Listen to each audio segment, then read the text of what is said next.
দুনিয়াকে আল্লাহ রব্বুল আলামিন সৃষ্টি করেছে মুহররম মাসের 10 তারিখে। সুবহানাল্লাহ বলেন। আল্লাহ রব্বুল আলামিন পৃথিবীর জমিনে আকাশ সৃষ্টি করেছে পৃথিবীর মানুষের জন্য মুহররমের 10 তারিখে। সুবহানাল্লাহ বলেন। পৃথিবীর সর্বপ্রথম মানব হযরত আদম আলাইহিস সালামকে রব্বুল আলামিন রূহ দিয়েছেন মুহররমের 10 তারিখে। সুবহানাল্লাহ বলবেন না?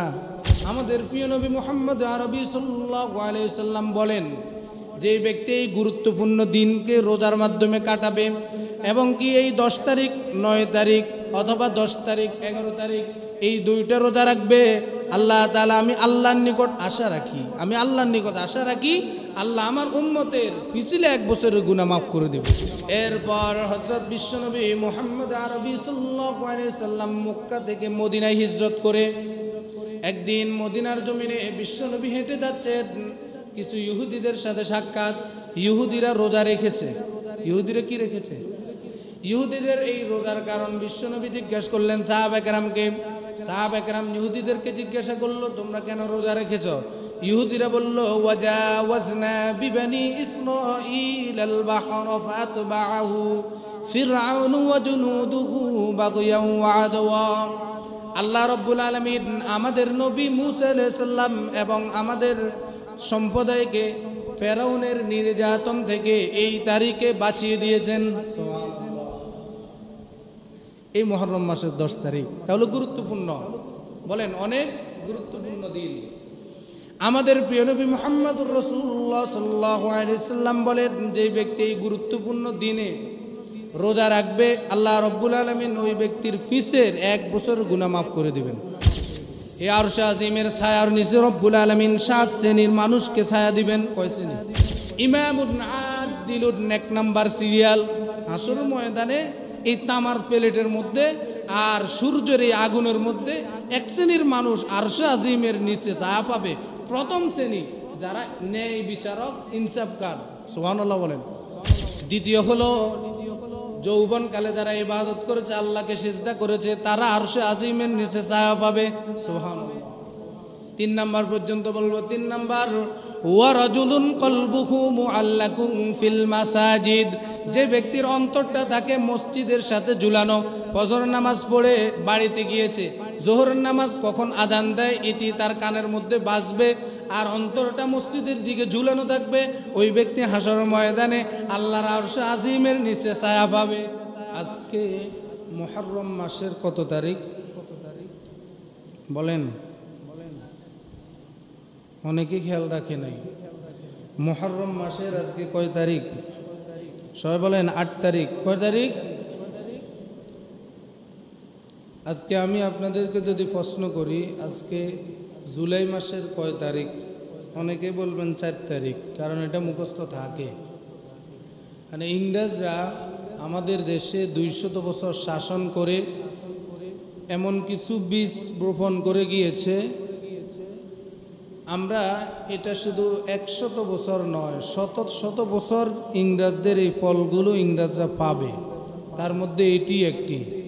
ইংরেজরা প্রত্যেক মুসলমানের সন্তানের জবানের মধ্যে ইংরেজদের তারিখ জবানের মধ্যে রেখে দিয়েছেন। অথচ আমরা এমন এক জাতি, মুসলিম জাতি, আমাদের মূল লক্ষ্য উদ্দেশ্য আরবি, মৃত্যুর পর আমাদের ভাষা হবে আরবি, আল্লাহর ভাষা আরবি, রসুলের ভাষা আরবি। আল্লাহর প্রিয় হাবিব তিনি আরবিকে 3 কারণে ভালোবাসেন।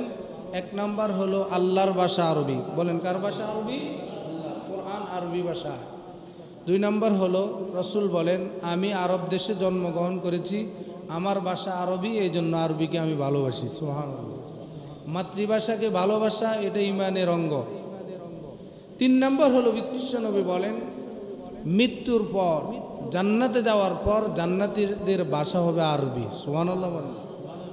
3 কারণে আরবি ভাষাকে আমাদের রসুল ভালোবাসেন। আমাদের মধ্যে আরবি ভাষার ভালোবাসা আছে না নাই? এই জন্য আরবি মাসের কোন দিন, কোন তারিখ, কোন মাস চলে এটা জানা প্রত্যেক মুসলমানের জন্য ফরজে কিফায়া। একটা মানুষ এলাকাতে মারা গেছে, জানাজার নামাজ পড়া যেরকম ফরজে কিফায়া, একজন মুসলমান আরবি মাস, আরবি তারিখ জানাও ফরজে কিফায়া। সুবহানাল্লাহ বলেন।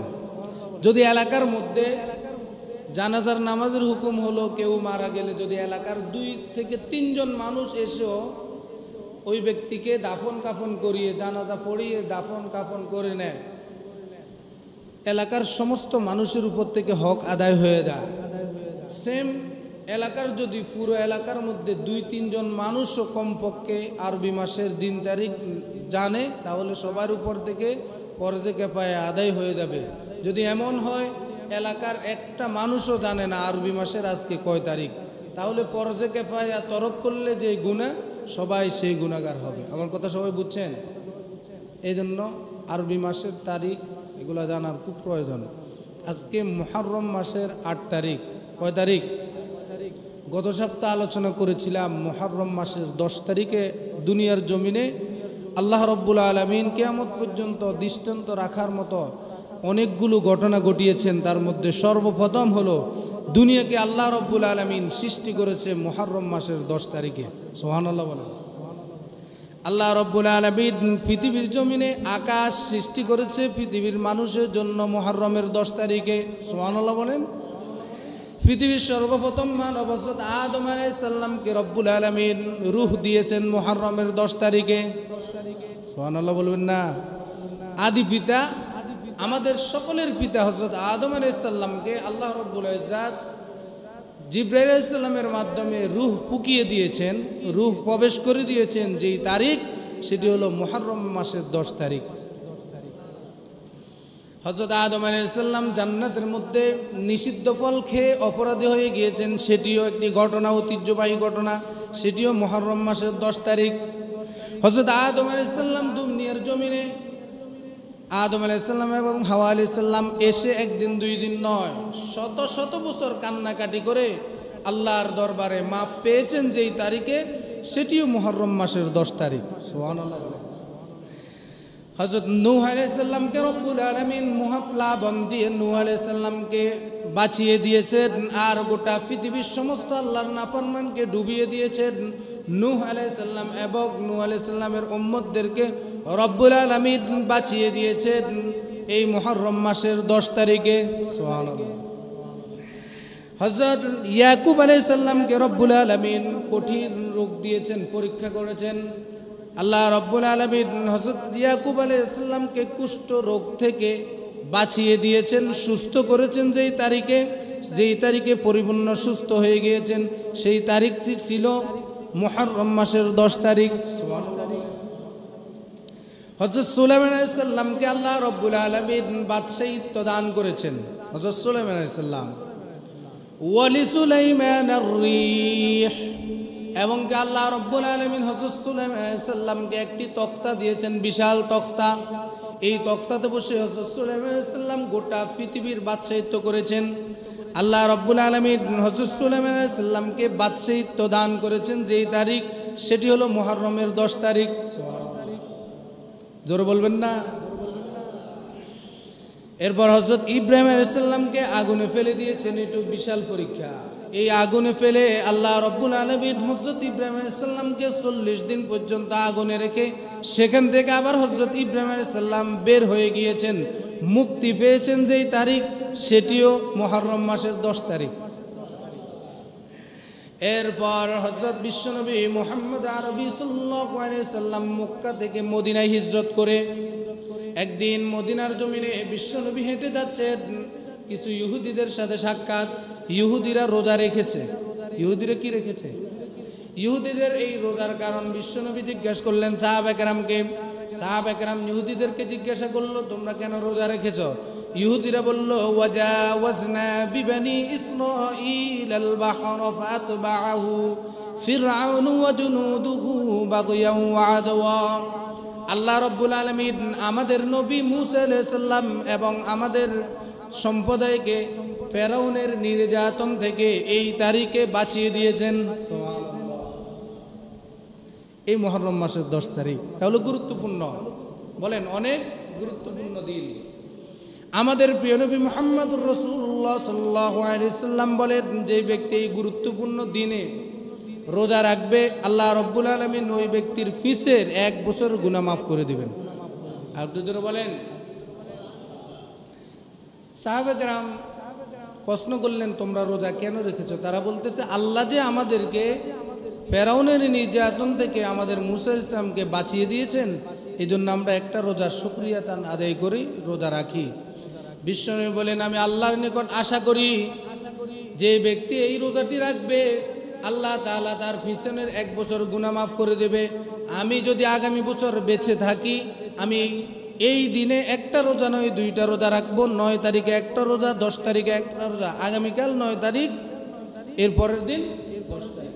তাহলে শনিবার রবিবার যারা রোজা রাখবে, বিশ্বনবী বলেন, সাওমু ইয়াউমু আশুরা আহতাসিবু আলাল্লাহ আন ইউকাফিরা সানাতাল্লাতী ক্বাবলা। আমি আল্লাহর নিকট আশা রাখি যেই ব্যক্তি আশুরার রোজা রাখবে আল্লাহ তাআলা তার পিছলে 1 বছরের গুনাহ মাফ করে দিবেন। সাওমু ইয়াউমু আশুরা আন্নী আহতাসিবু আলাল্লাহ আন ইউকাফিরা সানাতাল্লাতী ক্বাবলা। আমাদের প্রিয় নবী মুহাম্মদ আরবি সাল্লাল্লাহু আলাইহি সাল্লাম বলেন, যে ব্যক্তি এই গুরুত্বপূর্ণ দিনকে রোজার মাধ্যমে কাটাবে এবং কি এই 10 তারিখ 9 তারিখ অথবা 10 তারিখ 11 তারিখ এই 2টা রোজা রাখবে, আল্লাহ তাআলা আমি আল্লাহর নিকট আশা রাখি আল্লাহ আমার উম্মতের পিছলে 1 বছরের গুনাহ মাফ করে দেবেন। এই জন্য রাখার জন্য চেষ্টা করবেন তো ইনশাআল্লাহ। এটা হলো গত সপ্তাহের আমল। আবারও মনে করে দিলাম, যেহেতু দিনটা কালকে, এরপর পরশু দিন রাখার জন্য চেষ্টা করবেন। রোজা রাখলে শারীরিক মানসিক সুস্থতা দান করবেন কে? জোরে বলেন। আমলের মাধ্যমে আল্লাহ আমাদের এলাকার, আমাদের এই সমাজের যত মহিলা মা বোন আছেন, আল্লাহ আগামীকাল এবং আগামী দিনের পরের দিনের রোজাটা রাখার তৌফিক দান করুক, বলেন আমিন। আমরাও চেষ্টা করব। আল্লাহ তাআলা হয়তো আগামী বছর আমাকে বাঁচিয়েও রাখতে পারে, নাও রাখতে পারে। আমাদের প্রিয় নবী, যিনাকে সৃষ্টি না করলে জমিন আল্লাহ সৃষ্টি করতেন না, আল্লাহর পরে যার স্থান, পৃথিবীর সমস্ত নবী রাসূল থেকে যিনি উত্তম, পৃথিবীর সমস্ত মানুষ থেকে যিনি উত্তম, আসমানের নিচে জমিনের উপরে উত্তম মানুষ যিনি, তিনি এভাবে দোয়া করলেন, আল্লাহ যদি আমাকে আগামী বছর বেঁচে রাখে, আমি একটা নয় 2টা রোজা রাখবো। সুবহানাল্লাহ বলেন। কিন্তু আমাদের প্রিয় নবী এর পরের বছর আর বেঁচে ছিলেন না। এই জন্য আমরাও এখন নবীর সেই কথাকে নকল করে বলবো, আল্লাহ হয়তো আগামী বছর বাঁচিয়েও রাখতে পারে, নাও রাখতে পারে, কিন্তু আমরা এই বছর রাখবো। এই বছর রাখলে হয়তো আল্লাহ এটা রসুলে করে ফিসিলা জীবনের গুনাহ মাফ করে দিতে পারেন। আল্লাহ তৌফিক দান। আজকে যে আয়াত এবং হাদিস পড়েছি, সে আয়াত সম্পর্কে, হাদিস সম্পর্কে সংক্ষিপ্তভাবে আলোচনা করব। আল্লাহ ইখলাসের সহিত আমলের নিয়তে আমাকে বলার, সকলকে আমলের নিয়তে শোনার তৌফিক দান। মুসলমান ভাইরা আমার, আল্লাহ রাব্বুল আলামিন সূরা হজ্জের প্রথম আয়াতের মধ্যে বলেন, ইয়া আইয়ুহান নাসুত্তাকু রাব্বাকুম ইন্না সালসালাতাস সাআতি শাইউন আযীম। আল্লাহ তাআলা বলেন, এমন একটি দিন তোমাদের মাঝে আসবে, সেই দিনকে ভয় করো। সেই দিনকে কিয়ামতের দিন। সেদিন হলো কিসের দিন? কিয়ামতের দিন।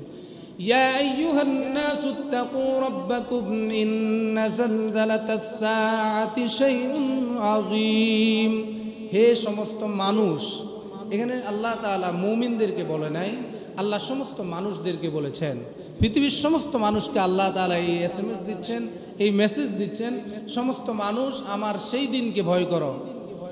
কোন দিন? রব্বুল আলামিন বলেন, ইয়াউমা তারাউনাকা তাযহালু কুল্লু মুরদিআতিন আম্মা আরদাআত ওয়া তাদউ কুল্লু যাতিন হামলিন হামলাহা ওয়া তারান নাসা সুকারা ওয়া মা হুম বিসুকারা ওয়ালাকিন্না আযাবাল্লাহি শাদীদ। রব্বুল আলামিন বলেন, এমন দিনকে ভয় করো যেই দিন মানুষগুলো দৌড়া আরম্ভ করবে।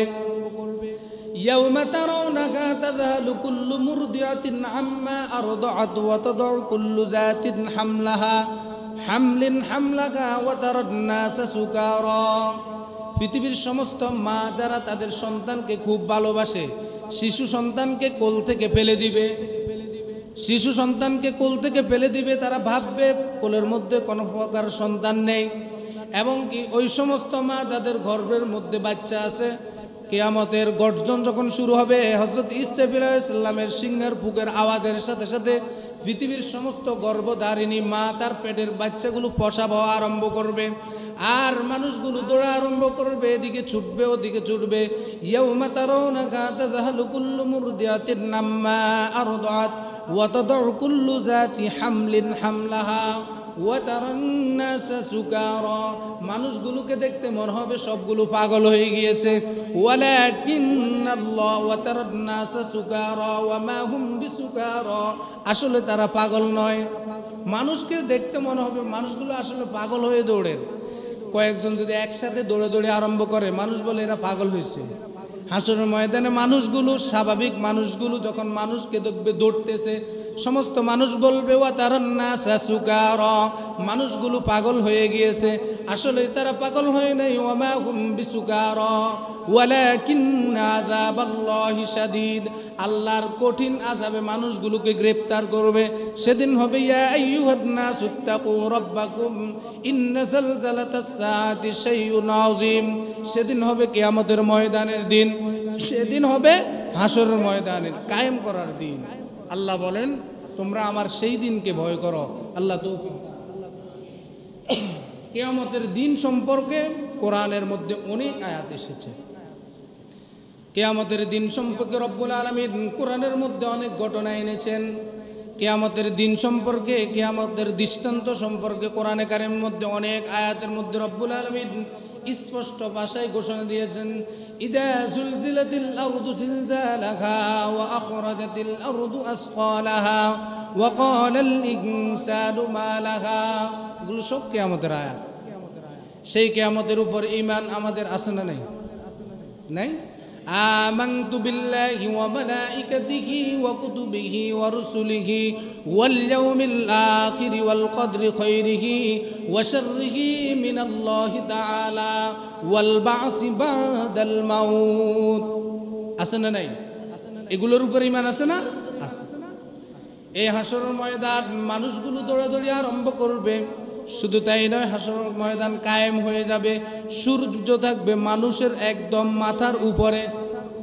এই কয়েকদিন আগে যে রৌদ্র গেছে, হায়রে ছাদের উপর 5 মিনিট দাঁড়ালাম, lakh lakh crore crore million trillion mile উপর থেকে সূর্য মানুষকে তাপ দিচ্ছে। ছাদের উপর দাঁড়ালে মনে হয় মগজগুলো টকবক করছে। মুসলমান ভাইরা আমার, বিশ্বনবী স্পষ্ট ভাষায় হাদিসের মধ্যে বলেন, হাসরের ময়দানে মানুষগুলো যখন দণ্ডমান হবে, আল্লাহ যখন কবর থেকে মানুষদেরকে উঠাবে, আফালা ইয়ালামু ইযা বুসিরা মা ফিল কুবুর ওয়া হুসিলা মা ফিস সুদূর। আল্লাহ রাব্বুল আলামিন হাসরের ময়দানে মানুষগুলোকে কবর থেকে উঠাবেন। কে? জোরে বলেন কে? আল্লাহ। ইয়াউমা হুম বারিজুনা লা ইয়াখফা আলাল্লাহি মিন শাই। সেদিনের কথা চিন্তা করো, সেদিনের কথা ভাবো। ইয়াউমা হুম বারিজুনা লা ইয়াখফা আলাল্লাহি মিন শাই। যেদিন রব্বুল আলামিন কবর থেকে মানুষগুলোকে বের করা আরম্ভ করবে। মানুষগুলো যখন কবর থেকে বের হবে, হাসরের ময়দান কায়েম হয়ে যাবে। তখন মানুষগুলো চিৎকার দিয়ে দূর দূরান্ত থেকে আসতে থাকবে, জমা হতে থাকবে। আর চতুষ্পাশ থেকে, চতুর্দিক থেকে একই আওয়াজ বের হবে। হযরত ইসরাফিল আলাইহিস সালাম সিংহায় এমন জোরে ফুঁক দিবে, মানুষগুলো প্রযুক্তির এমন অবস্থা হবে, মানুষ কিছু রকেট নিয়ে উপরে উঠা আরম্ভ করবে। হাদিসের মধ্যে এসেছে মানুষগুলো পাগলের মতো দৌড়বে, এত স্পিডে দৌড়বে, সেই স্পিডকে ভালো করে রিসার্চ করে দেখা যায় মানুষ প্রযুক্তির এমন পর্যায়ে চলে যাবে, রকেট ঘরে ঘরে থাকবে, উড়া আরম্ভ করবে। কিন্তু দুঃখজনক বিষয় হলো, যেখানে যাবে সেখানে হযরত ইসরাফিল আলাইহিস সালামের আওয়াজ। আসমানের দিকে কিছু মানুষ উড়ে যাবে, সেখানে যে আওয়াজ জমিনের নিচে প্রযুক্তির মাধ্যমে কিছু মানুষ নিচের দিকে ধাবিত হবে, সেখানে যাই চাইবে একই আওয়াজ। মানুষগুলো বিভিন্ন দিকে দৌড়াদৌড়ি আরম্ভ করবে, যেদিকে যায় সেদিকে আওয়াজ। প্রথমে মানুষের কানগুলো ফাটা আরম্ভ করবে। কি ফাটবে? কান। মানুষগুলোর কানের বাঁশি পেটে রক্ত বের হওয়া আরম্ভ করবে। এভাবে মানুষগুলো মৃত্যুবরণ করবে। সব মানুষ মৃত্যুবরণ করার পর, পৃথিবীর সমস্ত জিন মৃত্যুবরণ করার পর, পৃথিবীর সমস্ত ফেরেশতা মৃত্যুবরণ করার পর, হযরত আদম আলাইহিস সালাম আল্লাহর হুকুমে যখন মৃত্যুবরণ করবে, হযরত আজরাইল আলাইহিস সালাম আল্লাহর হুকুমে যখন মৃত্যুবরণ করবে, আজরাইল আলাইহিস সালাম বলবেন রব্বুল আলামিন পৃথিবীর সব মানুষ জীবজন্তু সব মৃত্যুবরণ করেছে, শুধু আছি আমি। রব্বুল আলামিন বললেন তোমার মৃত্যু হলো আমার হুকুম। কোন বলার সাথে সাথে ফায়াকুন, হযরত আজরাইল আলাইহিস সালাম মৃত্যুবরণ করবে। পৃথিবীতে আর জীবিত কোনো মানুষ নেই। রব্বুল আলামিন বলেন আফালা ইয়ালামু ইযা বুসিরা মা ফিল কুবুর, কবর থেকে মানুষগুলো উঠা আরম্ভ করবে। বলেন আল্লাহ। কবর থেকে মানুষগুলো আরম্ভ করবে উঠা। এরপর রব্বুল আলামিন হাসর ময়দান কায়েম করবে। এই হাসর ময়দানে রব্বুল আলামিন আসমান থেকে সূর্যকে সমস্ত মানুষের একদম মাথার নিকটে যখন এনে দিবে, বালটা করে মানুষগুলোর মগজগুলো টকবক টকবক করে উঠতে থাকবে, আর নাকে দিয়ে মুখ দিয়ে মগজ বের হবে। মানুষগুলো চিৎকার দিয়ে দৌড়াদৌড়ি আরম্ভ করবে, আর ইয়া নাফসি, নিজেকে বাঁচাই আজকে নিজে, কেউ কেউর কথা চিন্তা করবে না। সেম ওই সময় রব্বুল আলামিন বলেন, আমাদের প্রিয় নবী মুহাম্মদুর রাসূলুল্লাহ সাল্লাল্লাহু আলাইহি সাল্লাম বলবেন ইয়া উম্মতি, আল্লাহ আমি এই মুহূর্তে আমার উম্মতদেরকে বাঁচাতে চাই। সুবহানাল্লাহ বলেন।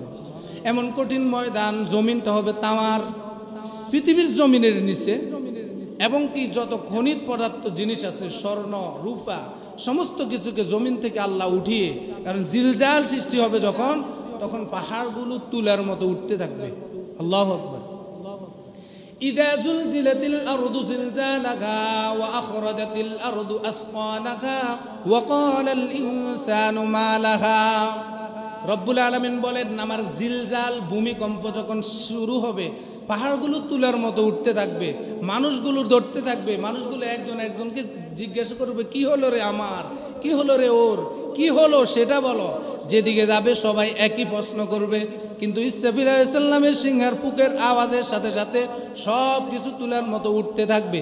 এই তামার জমিন যখন হয়ে যাবে, উপর থেকে সূর্য যখন তাপ দিবে, কঠিন তাপ, জমিনের সমস্ত তামাগুলো যখন পানির মতো হয়ে থাকবে। হাদিস শরীফের মধ্যে এসেছে তামাগুলো, স্বর্ণগুলো, খনিজ পদার্থগুলো একসাথে হয়ে পুরো তামার একটা প্লেট হয়ে যাবে। এই প্লেটের মধ্যে মানুষগুলোকে দাঁড়া করাবে, মানুষ সেখানে দাঁড়াবে, উপর থেকে আবার সূর্য তাপ দিবে। এই কঠিন সময়ে আল্লাহ রাব্বুল আলামিন বলেন আমার আরশে আজিমের ছায়া ব্যতীত জমিনের মধ্যে আর হাসর ময়দানে আর কোনো ছায়া থাকবে না। এই আরশে আজিমের ছায়ার নিচে রব্বুল আলামিন 7 শ্রেণীর মানুষকে ছায়া দিবেন। কয় শ্রেণী? জোরে বলেন কয় শ্রেণী? জোরে বলেন কয় শ্রেণী? এই 7 শ্রেণীর মানুষ ছাড়া আর কোনো মানুষ সেখানে ছায়া পাবে না। 1 নম্বর শ্রেণী রব্বুল আলামিন বিশ্বনবীর মাধ্যমে ঘোষণা দিচ্ছেন আল ঈমানুল আদিলুন। 1 নম্বর তারা যারা ন্যায় বিচারক শাসক। সুবহানাল্লাহ বলেন। ন্যায় বিচারক শাসক। তো আপনি বলেন তাহলে আমরা তো ন্যায় বিচারক শাসকও হতে পারি নাই, আমরা তো আরশে আজিমের নিচে ছায়াও পাবেন না। এই হাদিসের ব্যাখ্যা হলো প্রত্যেক ঘরের যিনি দায়িত্বশীল তিনি ন্যায় বিচারক হতে হবে। তিনি সত্যকে সত্য বলতে হবে, মিথ্যাকে মিথ্যা বলতে হবে। তিনি ঘরের মানুষদেরকে এমনভাবে পরিচালনা করতে হবে ঘরের সমস্ত মানুষ যেন তার বিচারের উপর, তার ইনসাফের উপর খুশি থাকে, তার ইনসাফের উপর সমস্ত মানুষ যেন আল্লাহর কাছে বলে আল্লাহ এমন একজন ঘরের মধ্যে অভিভাবক পেয়েছি, তার প্রত্যেকটা রায়ের উপর আমরা খুশি। সুবহানাল্লাহ। ইমামুন আদিলুন 1 নাম্বার সিরিয়াল। হাসর ময়দানে এই তামার প্লেটের মধ্যে আর সূর্যের এই আগুনের মধ্যে 1 শ্রেণীর মানুষ আরশে আজিমের নিচে ছায়া পাবে। প্রথম শ্রেণী যারা ন্যায় বিচারক, ইনসাফকার। সুবহানাল্লাহ বলেন। ইনসাফকার বাদশা। কুল্লুকুম রাইনুন ওয়া কুল্লুকুম রাইনুন মাসউলুন আন রাইয়াতিহি। আমাদের প্রিয় নবীটা হাদিস, স্পষ্ট হাদিস আর কোরআনের কথা বলতেছি, বানিয়ে কোনো কথা নয়। বিশ্বনবী বলেন প্রত্যেক মানুষ দায়িত্বশীল, প্রত্যেক মানুষকে তার দায়িত্ব সম্পর্কে জিজ্ঞাসা করা হবে। এই হাদিসের ব্যাখ্যা অনুযায়ী প্রত্যেক ঘরের পুরুষেরা দায়িত্বশীল, মহিলাদের তার অধীনস্থদের বিষয়ে তাকে জিজ্ঞাসা করা হবে। যদি সবাই ভালো ভোট দেয় তখন সেদিন সেই হাসর ময়দানে আল্লাহর আরশে আজিমের নিচে ছায়া পাবে। মুসলমান ভাইরা আমার, এই হাদিসের প্রথম যেই মূল ভিত্তি সেটি হলো ন্যায় বিচারক, ইনসাফ শাসক মানে বাদশাহ, ন্যায় বিচারক। গোটা দেশের মধ্যে কোনো প্রকার অন্যায় অবিচার হতে পারবে না, সেই যেই দলের হোক। সে যেই দলেরই হোক। আমাদের দেশে যেই ক্ষমতায় আসে সে তার দলেরগুলোকে নিরাপত্তা দিতে চেষ্টা করে, এটার জন্য যত অন্যায় করতে হয় সমস্ত কিছু করে। কি বলেন, ঠিক না বেঠিক? জোরে বলেন না। ন্যায় বিচারক নয়, দেখা যায় সে তার দলেরগুলোকে প্রতি ন্যায় বিচার করে, এটাকে ন্যায় বিচার বলা হয় না। ন্যায় বিচার হলো প্রত্যেক অন্যায়ের বিরুদ্ধে, প্রত্যেক অন্যায় এটার বিপক্ষে থাকা, এটাকে বলে ন্যায়।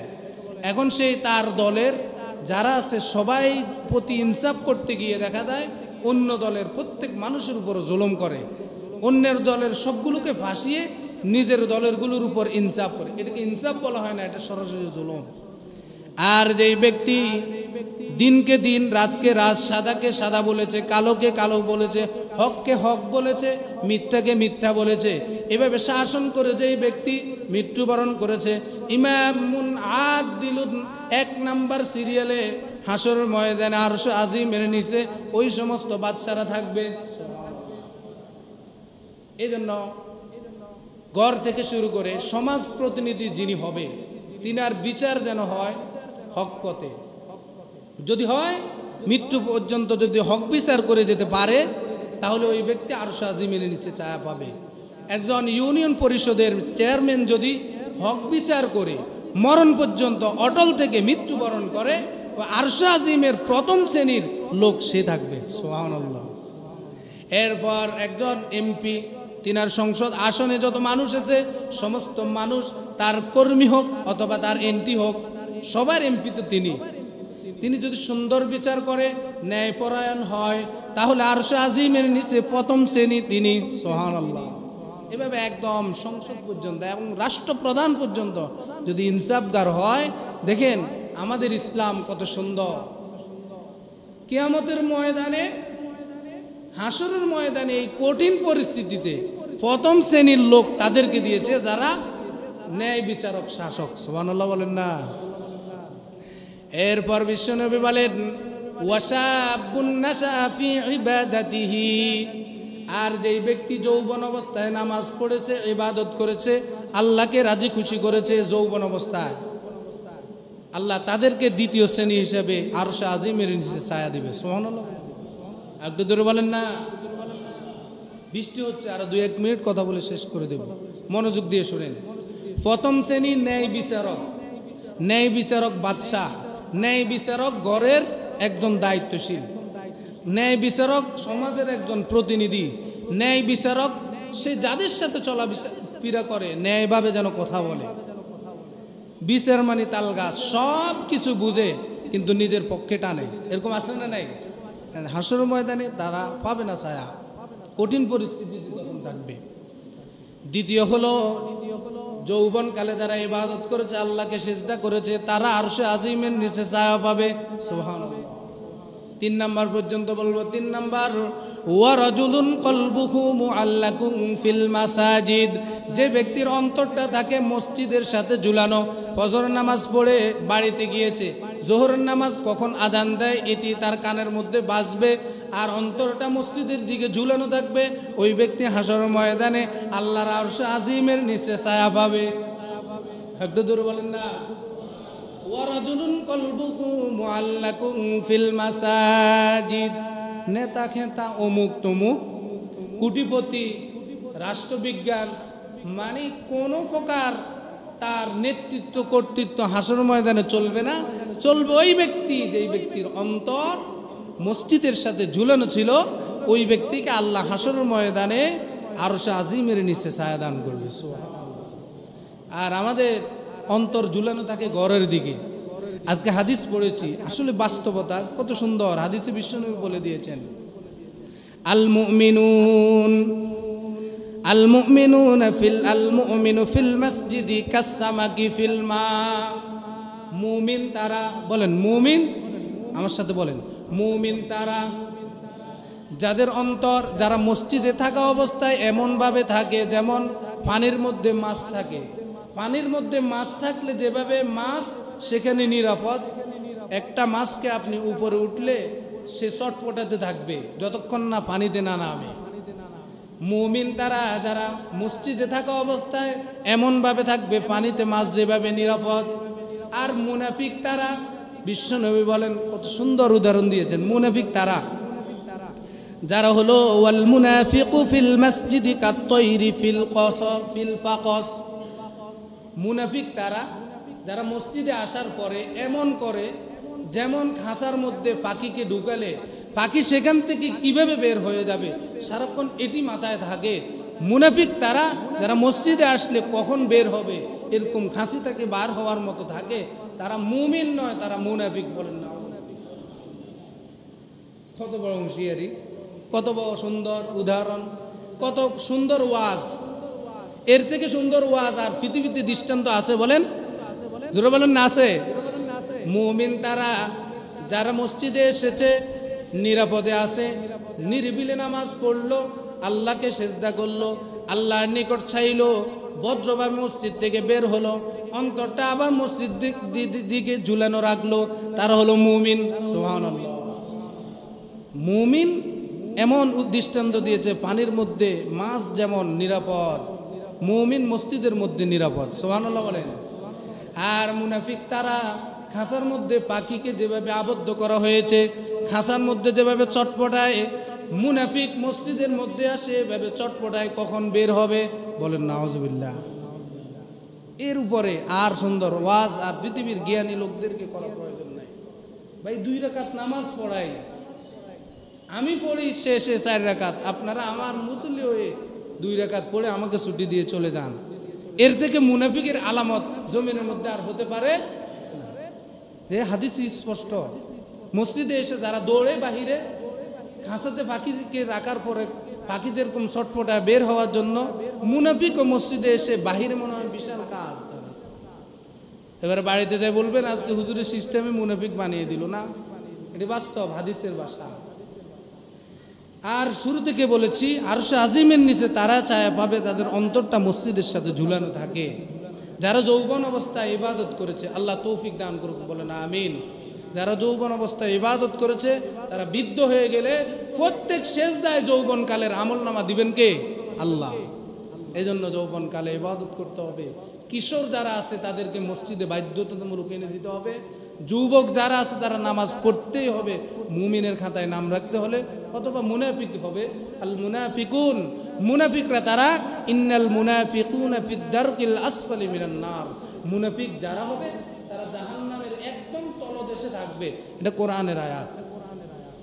জাহান্নামী কাফের তারা যেরকম মুসলমান দেয় নাই, মুনাফিকরা এর থেকে বেশি কষ্ট দিয়েছে। এই জন্য মুনাফিকের উপর রসুলের অভিশাপ আছে, আল্লাহর অভিশাপ আছে। তো মুনাফিক মুসলমানের ঘরে জন্ম নিয়ে যদি নামাজ না পড়ে মুনাফিকই করি, জাহান্নামের তলদেশে থাকি, তাহলে হিন্দু তো আমাদের থেকে ভালো আছে। কি বলেন? মুনাফিক যদি এত নিম্ন স্তরে চলে যায়, ইন্নাল মুনাফিকিনা ফিদ দারকিল আসফালি মিনান নার, আগুনের একদম নিচে যে স্থান আছে সেখানে মুনাফিক থাকবে। আল্লাহ হেফাজত করুক, বলেন আমিন।